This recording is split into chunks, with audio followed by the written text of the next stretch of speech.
राष्ट्रपति रामचन्द्र पौडेलले सवारी हुँदा चढ्ने गाडी यति बेला तपाईलाई देखाइरहेका छौं। यो गाडी देखिएको छ। यो गाडी हेर्दै जाँदा यसको इतिहास कोट्याउँदै जाँदा यो गाडीको इतिहास एकदमै पुरानो छ, एकदमै अत्यन्तै रोचक पनि छ।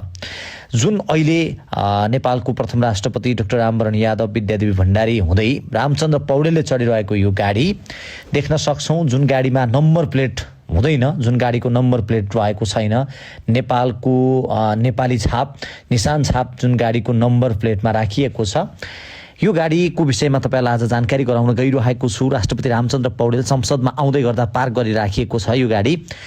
2061 सालमा तत्कालीन महाराजा ज्ञानेन्द्र शाहले मगाएका 6वटा सुविधा सम्पन्न कारहरूमध्ये यो एउटा कार हो। बेलायतको जगुआर कम्पनीले बनाएको ड्याम्लर V8 मोडेलको यो कार अहिले राष्ट्रपति रामचन्द्र पौडेलले चढिरहनु भएको छ। मर्सिडीज जर्मनको लग्जरियस कार कम्पनी हो भने ड्याम्लर बेलायती कम्पनी जगुआरले विशेष अर्डरमा मात्रै बनाउने कार हो, जुन यो विशेष अर्डरमा बनाइएको कार छ। 61 सालमा तत्कालीन महाराजा ज्ञानेन्द्र शाहले मगाएका थिए। तत्कालीन समयमा यस्ता कारहरू 6वटा कार मगाइएको थियो, जसको मूल्य 28 करोड रुपैयाँमा किनिएको थियो।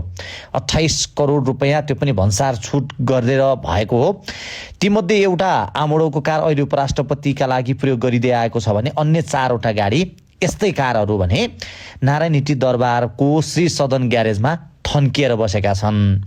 र यो राजकीय भ्रमण तथा विशेष समारोहमा आउँदा जाँदा राष्ट्रपतिले चढ्ने गरेका छन् र जसको नम्बर प्लेट लगाइएको हुँदैन। नम्बर प्लेटको ठाउँमा भने नेपाल सरकारको लोगो अर्थात् निशान छाप लगाइएको हुन्छ। यो गाडी देख्न सक्छौं, बुलेट प्रुफ गाडी। यो गाडी अत्यन्तै यसको एउटा इतिहास बोकेको गाडी, राजा महाराजाले चढ्ने गाडी, जुन अहिले राष्ट्रपति रामचन्द्र पौडेलले चढिरहनु भएको छ।